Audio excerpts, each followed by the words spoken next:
Bismillah, alhamdulillah, wassalatu wassalamu ala rasulillah nabiyina Muhammadin wa ala alihi wa sahbihi wa mawala, amma ba'd.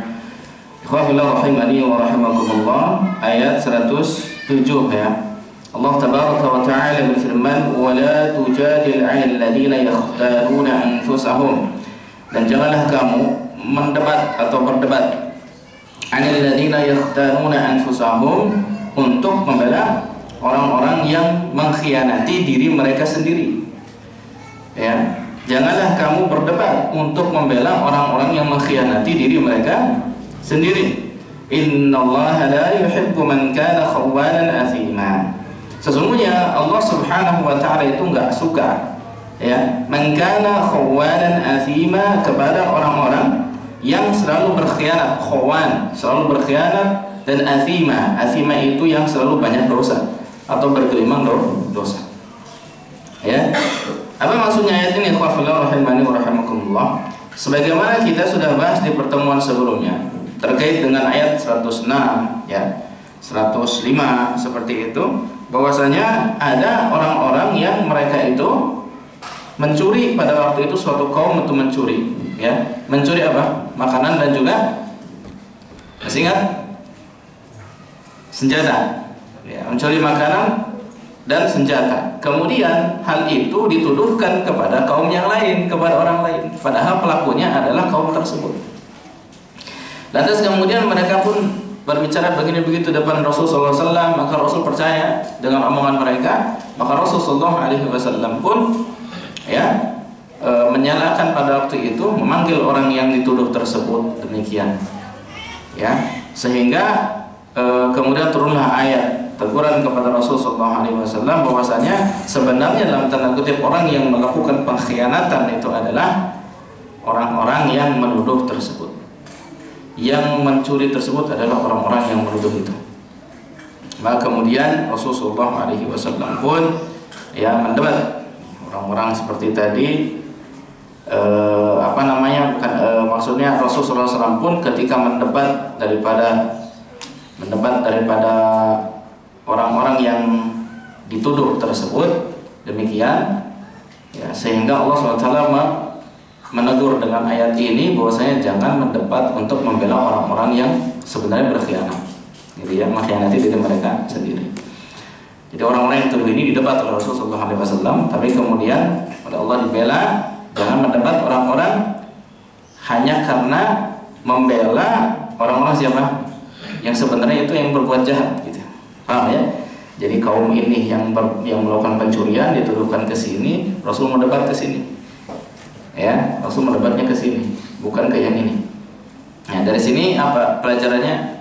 Nah, Anda sampaikan di pertemuan sebelumnya bahwasanya Rasulullah SAW sendiri tidak mengetahui ilmu gaib. Tidak mengetahui ilmu gaib kecuali apa-apa yang Allah Subhanahu wa taala kabarkan atau beritakan kepada beliau dari perkara-perkara gaib.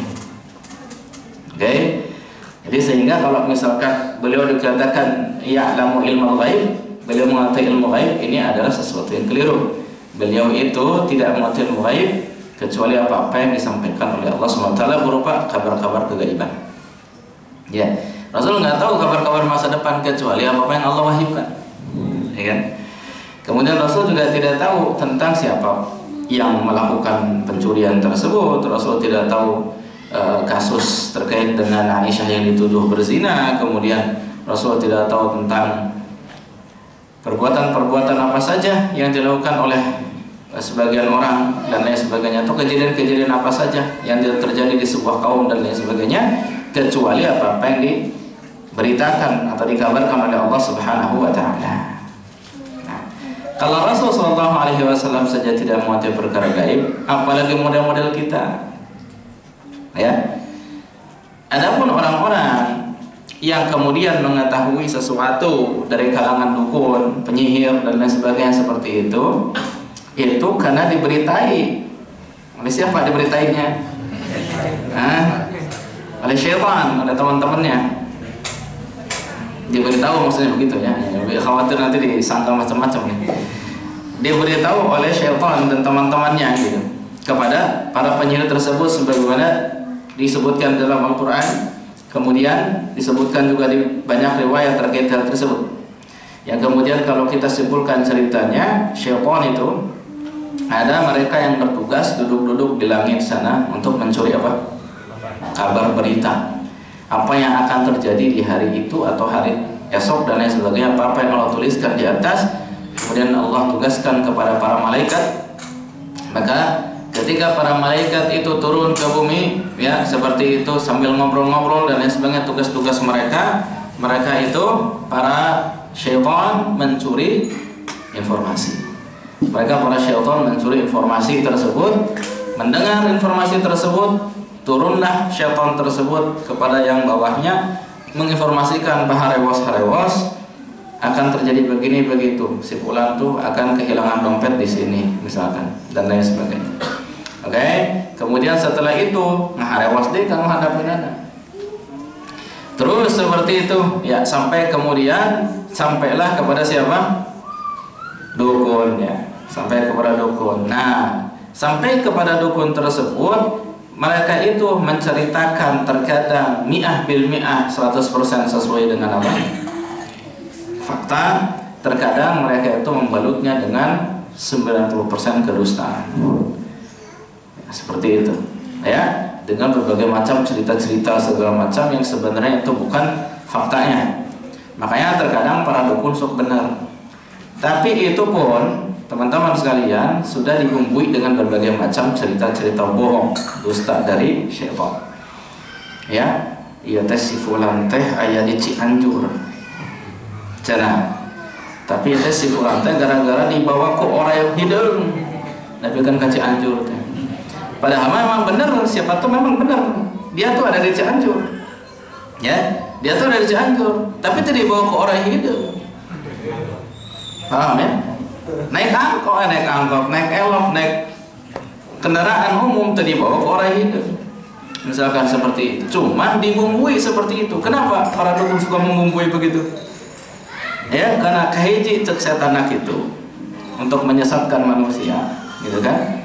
Terus atau yang kedua, memang itu dusta dari dia secara 100%. Dustanya 100%. Gitu kan? Membumbui supaya lebih wah. Wah, ini berarti dukunnya sakti. Bisa apa sahanu mawa. Nyata apa itu? Orang hidup. Nah, hal demikian ini khafillah sekalian, maka kata para ulama, perkara gaib itu ada dua macam. Ada gaib yang mutlak, ada gaib yang nisbi. Ada gaib yang mutlak, ada yang nisbi. Kalau gaib yang mutlak jelas tidak ada yang mengetahuinya kecuali Allah Subhanahu wa taala, ya, seperti itu. Sementara yang nisbi adalah gaib pada sebagian kelompok tapi nyata atau kelihatan tidak gaib pada sebagian yang lain. Contoh dalam masalah kehilangan motor misalkan, atau kehilangan dompet. Bagi sebagian kita, orang yang kehilangan motor itu kita nggak tahu motornya di mana, betul tidak? Ayah, misalkan salah satu tetangga kita kehilangan motor karena dicuri, oke? Kita nggak tahu tuh motor ayah di mana, siapa pencurinya dan lain sebagainya. Kenapa? Karena kita tidak hadir pada waktu pencurian, gitu kan? Atau kita tidak mengetahui posisinya di mana, ya, dan juga siapa pencurinya, kita nggak tahu. Tapi pada belahan bumi yang lain itu tahu siapa pencurinya, motornya ada di mana. Berarti perkara tersebut gaib bagi kita, tidak gaib bagi sebagian orang. Nah, ini namanya gaib nisbi. Ya, gaib yang nisbi. Oke, makanya ketika ada dukun yang mengetahui tentang tempat sebuah motor, sebuah ya kalau motor bukan seekor, tempat motor di mana seperti itu. Padahal memang orang lain pun tahu, berarti dia hanya mengetahui gaib yang nisbi. Paham? Hanya mengetahui gaib yang nisbi, bukan gaib yang mutlak. Oke? Karena kalau gaib yang mutlak jelas hanya Allah SWT yang tahu. Contoh apa misalkan gaib yang mutlak tentang masa depan kita. Makanya kenapa arraf, para peramal-peramal itu dia dikufurkan di dalam syariat? Karena dia telah mengambil alih tugasnya siapa itu? Allah Subhanahu wa ta'ala. Mereka reka dan mendatangkan buhtan, kedustaan yang besar terhadap Allah Subhanahu wa ta'ala. Makanya para peramal dikufurkan. Sampai-sampai orang yang datang kepada para peramal, pada para dukun tersebut, kata Nabi SAW, man ata kahinan aw arrafan lam tuqbal salatu 40 yawman. Ya, siapa yang datang kepada dukun atau peramal, maka tidak akan diterima salatnya 40 hari 40 malam. Nu kamari tadi terima. Bukannya akan datang ya, yang kemarin. Enggak diterima 40 hari 40 malam. Oke, salatnya tidak diterima. Karek datang mungkul dengan niatan untuk apa? Untuk tanya-tanya, ya, ke paranormal, jangan. Nganter sama, nganter juga sama, karena memfasilitasi. Oke, hati-hati. Balik ke mana? Nganter ke pulang. Udah naon ikhtiar. Dek naruskeun jodohna saha jeung urang mana, cenah gitu. Oh, ya seperti ini 40 hari 40 malam bagaimana? Tidak diterima salatnya. Baru datangnya tuh karena sudah ada niatan untuk demikian. Oke. Apalagi kalau yusaddiquhu, membenarkan dia apa yang dikatakan oleh para tidak normal ini. Ya. Apalagi kalau membenarkan, bagaimana seperti itu? Faqad kafara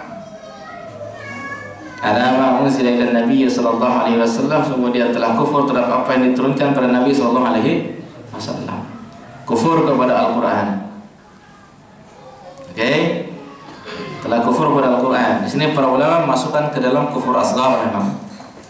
Sebagian lagi kalau mi'ah bil mi'ah 100% itu menyangka bahwasanya maslahat dan madarat memang datangnya dari dukun dan keterangan-keterangan dukun, bisa kufur akbar. Nauzubillah. Tapi kalau misalkan dia masih memahami itu sebagai bentuk ikhtiar yang salah sebenarnya, Allah yang menentukan dan Allah yang Maha mengetahui, ini kufur asghar. Tapi wayahna model begini, bagaimana? Sama, masuk dalam kategori kesyirikan, dan itu sangat berbahaya bagi diri di akhirat. Oke, paham sampai sini? Bagaimana kalau dengan dukunnya? Kalau dukunnya udah kufur akbar. Paham ya? Baik, itu. Kemudian selanjutnya, ikhwafillah rahimani wa rahimakumullah.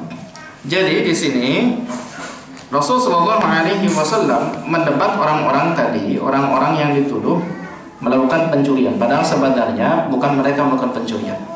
Makanya Allah SWT menegur beliau, wala tujadil 'alal ladzina yahtamuna anfusahum. Ya, dan janganlah kamu mendebat untuk membela ini. 'Alal ladzina yahtamuna anfusahum, untuk membela orang-orang yang mengkhianati diri mereka sendiri. Ini kalimatnya dari Allah SWT untuk membela orang-orang yang mengkhianati diri mereka sendiri. Seperti itu.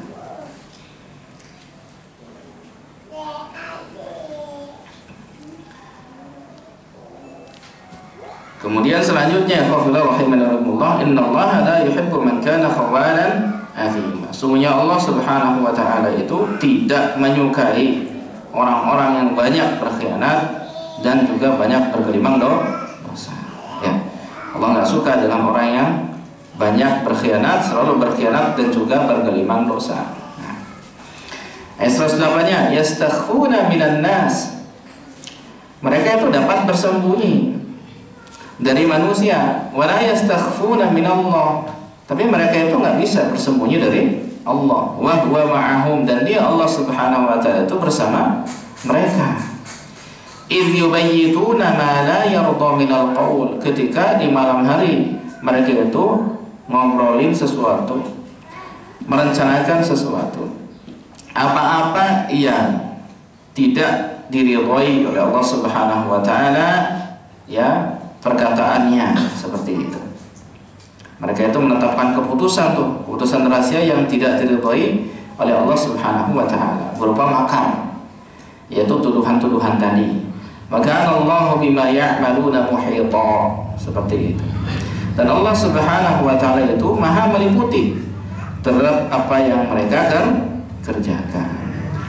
Di sini kita bisa ambil faidah, ya sekalian rahimani wa rahimakumullah. Bahwasanya apa-apa yang direncanakan, apa-apa yang diputuskan, baik mereka oleh orang-orang yang mau berbuat jahat kepada kita dan lain sebagainya, ataupun apa-apa yang ditetapkan, apa-apa yang diputuskan, apa-apa yang kita ucapkan, sebagaimana kita faham betul bahwa Allah Maha mengetahuinya. Itu tidak ada yang samar bagi Allah SWT, tidak ada yang tersembunyi. Ya. Kita mau bikin makar, Allah tahu. Ya. Atau orang mau bikin makar terhadap kita, Allah tahu. Sehingga benar-benar penyandaran kita seorang mukmin itu hanyalah kepada Allah Subhanahu wa taala. Allah SWT yang bisa menolong kita. Hanya Allah SWT yang bisa menyelamatkan kita dari makar-makar tersebut. Ya, begitu pula Allah, jangan sampai kita lupa bahwasanya ketika kita hendak berbuat jahat pada orang, Allah Subhanahu wa taala mengetahuinya dan Allah Subhanahu wa taala pun akan membalasnya.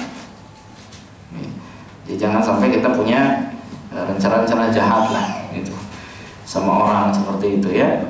Rencana-rencana jahat sama orang, melakukan makar-makar. Ya. Di malam hari mereka ngobrol, merencanakan sesuatu, ya, ternyata oleh Allah Subhanahu wa taala dikasih tahukan kepada siapa? Kepada Nabi sallallahu alaihi wasallam, ya. Sehingga Nabi sallallahu alaihi wasallam pun mengetahui tentang hal demikian, ya. Makar mereka atau segala hal yang disembunyikan oleh mereka, orang-orang yang hendak untuk menggelincirkan Nabi sallallahu alaihi wasallam, ya, sehingga keliru dalam memutuskan sesuatu. Demikian ya. Jadi ingat bahwasanya Allah SWT senantiasa meliputi amalan kita, senantiasa mengetahui apa yang kita ucapkan dan apa yang kita perbuat. Ya. Kemudian selanjutnya, ha antum haula'i jadaltum anhum fil hayatid dunya, faman yujadilullaha anhum yawmal qiyamati amman yakunu 'alaihim wakila.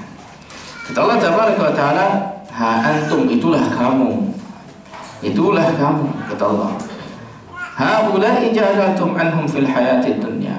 Ya. Kamu mendapat untuk membela mereka, haula ini, dalam kehidupan dunia ini. Faman yujadilullaha anhum yaumal qiyamah. Ya.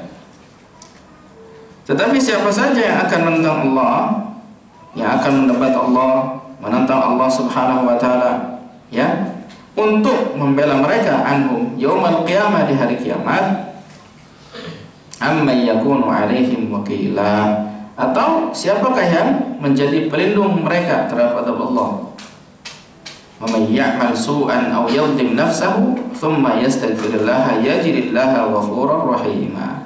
Dan sesiapa yang berbuat kejahatan dan yadhlim nafsahu, menzalimi dirinya sendiri, thumma yastaghfirullah, kemudian beristighfar kepada Allah, mohon ampun kepada Allah, yajidillaha ghafurur rahim, maka dia akan mendapati Allah Subhanahu wa taala Maha Ghafur Maha Rahim. Ya. Wa may yaksib itsman, dan siapa yang berbuat dosa, fa inna ma yaksibuhu ala nafsihi, maka sungguhnya dia mengerjakannya untuk dirinya sendiri, untuk kesulitan dirinya sendiri nanti. Wa kana Allahu 'aliman hakima. Dan Allah Subhanahu wa taala itu Maha Alim, Maha mengerti dan Maha bijaksana. Ya. Terakhir, wa may yaksib khati'atan. Ya. Dan siapa yang melakukan kekeliruan, berbuat kesalahan, au itsman, atau dosa, thumma yarmi bihi bari'a, faqad ihtamala buhtanan wa itsman mubina. Kemudian ya, dia tuduhkan kepada orang yang tidak bersalah, nah, seperti tadi kasus tadi, ya, maka sungguh bagaimana dia telah memikul suatu kebohongan dan dosa yang jelas, yang nyata, seperti itu. Baik. Jadi khafillah rahimani wa rahimakumullah, Allah Subhanahu wa taala, ya, kembali saya ingatkan di sini, jelaskan bahwasanya menegur Nabi alaihi salatu wassalam ketika bagaimana? Ketika mendapat orang-orang tadi yang sebenarnya tidak bersalah. Demikian, ya. Kemudian di sini ada kalimat wa may yaksib ithman wa may ya'mal su'an aw yadhlim nafsah. Sesiapa yang melakukan kejahatan, keburukan atau menzalimi dirinya sendiri kemudian memohon ampun kepada Allah Subhanahu wa taala, maka dia akan dapati Allah Maha Ghafur Maha Rahim. Ketika seorang pun melakukan dosa, yang melakukan kesalahan, keburukan atau menzalimi diri mereka sendiri dan dia memohon ampun kepada Allah, maka diampuni atau tidak? Diampuni. Ini di antara rahmat Allah Subhanahu wa taala kepada manusia, terkhusus lagi kepada orang-orang beriman, orang-orang Islam. Mereka itu manakala bertobat atas kejahatan, atas kezaliman terhadap diri mereka sendiri berupa dosa dan kemaksiatan mereka lakukan, atau makar-makar kejahatan yang mereka lakukan seperti itu, ketika mereka beristighfar memohon ampun kepada Allah, maka Allah SWT pun akan mengampuninya. Allah Maha Ghafur dan Maha Penyayang. Jangan sampai kita putus asa dari rahmat Allah Subhanahu wa taala, sebesar apapun dosa kita. Ya. Sesiapa yang kata Nabi alaihi salatu wassalam datang kepada Allah dengan membawa dosa sepenuh bumi, bawa dosa sepenuh bumi, datang kepada Allah Subhanahu wa taala biqurabil ardi khataya, kata Nabi sallallahu, dengan membawa dosa sepenuh bumi, maka Allah Subhanahu wa taala pun akan mendatangkan ampunannya sebesar itu juga. Akan mendatangkan ampunan sebesar itu. Betapa maghfurnya Allah, ya, terhadap dosa-dosa kita, itu betapa mudahnya diampuni. Padahal mungkin setiap hari, setiap saat kita banyak melakukan dosa, ya. Terutama dosa-dosa kecil, dosa kecil banyak sekali kita. Ataupun yang tidak terasa oleh kita, ya, tidak disangka, tidak nyadar kalau itu adalah dosa. Seperti itu. Atau hal-hal yang lainnya banyak sekali, ya, yang kita lakukan berupa kesalahan-kesalahan yang kita perbuat seperti itu. Allah Subhanahu wa taala Maha Ghafur Maha Rahim. Jangan sampai berputus asa dari rahmat Allah Subhanahu wa taala dan menyangka suudzon kepada Allah, maksudnya Allah tidak akan mengampuni dosa. Hati-hati dengan seperti itu, ya. Baik. Kemudian selanjutnya ayat 111 tadi, wa may yaksib itsman fa inna ma yaksibu ala nafsi. Siapa yang melakukan dosa, sungguhnya dia itu sedang menyulitkan dirinya sendiri nanti, karena dia akan menghadapi hisab yang berat, karena dia nanti akan menghadapi siksa atau azab yang pedih manakala dia tidak bertobat atas dosa-dosanya. Ketika Allah juga mungkin tidak mengampuni dosanya. Nah, Allah nggak ampuni dosanya dikarenakan ini dia harus dihukum dulu, misalkan nggak ada suatu sebab yang membuat dia bisa diampuni, maka dihukum dulu, dibakar dulu, didorong dulu neraka, misalkan dihabiskan dosanya. Maka setelah habis dosanya, kalau dia seorang muslim bertauhid, maka kemudian diangkat lagi dari neraka, dimasukkan ke dalam surga.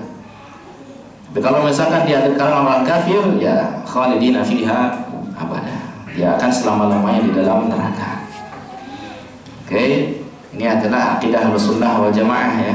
Kalau seorang muslim bertauhid, ya, tidak melakukan kesyirikan, syirik akbar, ya, tidak melakukan kekufuran juga, kufur akbar, demikian, dosanya banyak, maka dikembalikan pada masyiah Allah ketika dia mati, tapi belum bertobat dari dosa-dosanya, dikembalikan kepada kehendak Allah Subhanahu wa taala. Bisa jadi dia itu mengampuninya, bisa jadi dia itu juga bagaimana mengadabnya terlebih dahulu, baru kemudian memasukkannya ke dalam surga. Kalau orang kafir, orang munafik yang tulen, yang beneran munafik seperti itu, mereka yang pura-pura masuk Islam, pura-pura beriman, tapi sebenarnya hatinya kafir. Mereka juga banyak mencela syariat Allah, istihza, mengolok-olok agama Allah Subhanahu wa taala. Wah, sudah calon naon eta kerakna neraka. Calon kerakna neraka. Walaupun mereka mengaku Islam, tapi ada kekufuran di hatinya, keraguan-keraguan akan kebenaran Islam. Kemudian selain itu juga banyak menyerang syariat Allah Subhanahu wa taala. Banyak apa? mempertanyakan tentang Al-Quranul Karim, tidak mempercayai ayat-ayatnya. Wah, ini hati-hati. Yang seperti ini adalah bentuk kemunafikan, dan yang seperti ini akan membawa pelakunya pada kesulitan yang besar nanti di akhirat. Nauzubillah, fid darkil asfali minan. Kita nggak perlu mentayin yang kayak gini, sulit untuk mengetahuinya, kecuali hal-hal yang memang nampak dari kekufuran seperti itu. Ya. Kemudian selanjutnya, qafala rahimani wa rahimakumullah. Wa kana Allahu 'aliman hakiman, dan Allah Maha Alim Maha Hakim. Allah Subhanahu wa taala Maha mengetahui akan perbuatan-perbuatan dosa, akan perbuatan-perbuatan amal-amal saleh seperti itu, dan Dia Maha Hakim, Maha bijaksana. Dia Maha tahu tentang apa yang paling berhak untuk didapatkan oleh seorang hamba tersebut ketika dia berbuat ini dan itu. Ya, Dia Maha tahu keadaan yang membuat dia melakukan hal tersebut. Dia Maha tahu motif apa yang dilakukan oleh hamba-hamba tersebut. Ya, karena motif orang beda-beda tuh dalam melakukan perbuatan, ya. Kemudian selanjutnya, wa may yaksib khati'atan aw itsman tsumma yarmi bihi bari'a faqad ihtamala buhtanan wa itsman mubina. Sesiapa yang berbuat kesalahan atau dosa kemudian dituduhkan sama orang. Wah. Kan tadi, kalau tadi berbuat dosa untuk dirinya sendiri, dalam artian dia berbuat dosa tapi enggak berpengaruh kepada orang. Ada yang demikian. Tapi itu mencelakai dirinya sendiri pada dasarnya, ya kan? Tapi ada jenis dosa yang itu efeknya bukan hanya untuk dirinya, tapi justru menzalimi orang, yaitu dengan menuduhkan kepada orang lain perbuatan yang sebenarnya tidak dilakukan orang tersebut, yang disebut dengan apa itu? Bahasa kitanya fitnah, pakai fitnah. Ya. Oke, pakai fitnah. Karena kalau fitnah dalam bahasa Arab itu kan maknanya bukan tuduhan palsu saja, tuduhan keliru, tuduhan salah. Enggak, fitnah di sana dalam bahasa Arab adalah sifatnya ujian, ya. Musibah itu fitnah, seperti itu. Sementara kalau di kita fitnah itu kan tuduhan yang salah, tuduhan apa? Palsu, ya. Tuduhan palsu, tuduhan dusta. Nah, fitnah kalau di kita. Tapi kalau dalam makna syar'i, fitnah itu adalah bentuk musibah, ujian dan sebagainya. Yang termasuk salah satunya adalah itu. Pembunuhan juga masuk dalam kategori fitnah. Ya, pembunuhan itu fitnah. Terus apa lagi? Fitnah dalam agama, syubhat, bid'ah dan lain sebagainya, itu adalah fitnah dalam agama. Ya. Nah. Kemudian selanjutnya, khafallahu rahimani wa rahimakumullah. Tsumma yarmi bihi bari'an faqad ihtamala buhtanan wa itsman mubina. Kemudian dia itu malah bagaimana? Menuduhkan kepada orang yang tidak bersalah, maka sungguh dia telah memikul suatu kebohongan dan dosa yang nyata, ya.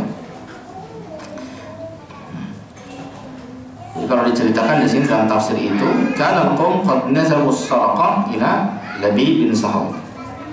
Jadi kaum itu menisbatkan pencurian tersebut itu kepada Labid bin Sahal. Kasihan, ya, dituduh seperti itu padahal bukan pelakunya, gitu. Gimana perasaan antum kalau dituduh tapi bukan pelakunya? Nah, itu pasti satu, jatuh kehormatan, ya kan? Padahal bukan pelaku, coba betapa sakit hatinya, ya. Satu, kehormatan akan jatuh. Kedua, kepercayaan orang akan luntur atau tidak? Luntur. Ketiga, apa lagi? Ya tentu jelas yang seperti ini membuat sakit hati, ya, yang luar biasa itu. Ya. Ini bentuk kezaliman yang sangat besar. Kezaliman besar ini. Menuduh orang yang tidak bersalah dengan satu kesalahan. Ini bahaya, teman-teman sekalian. Ya. Jadi biasanya dalam dunia panggung politik sering kita perhatikan. Politik-politik yang tidak mengenal halal dan haram, politik yang tidak syar'i seperti itu. Kalau antum perhatikan bagaimana itu, wah, saling tuduh sana sini seperti itu, ya. Dalam bahasa politik itu ada istilah tumbal politik. Pelakunya siapa supaya aman, maka dia yang ditumbalkan atau orang lain yang ditumbalkan dan lain sebagainya. Nah, ini demikian adalah bentuk buhtan yang azim, buhtan yang mubin, yang seperti itu, kedustaan yang benar-benar nyata, yang memikul suatu dosa yang besar di hadapan Allah Subhanahu wa taala kelak. Ya, maka hati-hati dalam menuduh orang atau memvonis orang. Jangan sampai melemparkan tuduhan-tuduhan tidak benar. Harus tabayyun. Harus tabayyun dulu, tasabut dulu. Pastikan. Ya, jangan sampai asal menuduh. Ya. Lihat orang misalkan ya bikin rumah seperti itu. Kemudian sama antum, paling menang tuyul ya. Menang togel kemari dan lain sebagainya, dituduh sama antum, terdengar oleh tetangga, cek tetangga teh bebe jadi ke tetangga lain, kok akhirnya menyebar, atuh jadi terkenal, imah gara-gara tuyul. Jatuh tidak kehormatan orang yang tuduh tersebut? Jatuh. Ini luar biasa ya. Menjatuhkan kehormatan orang luar biasa sudah. Ini riba yang paling parah.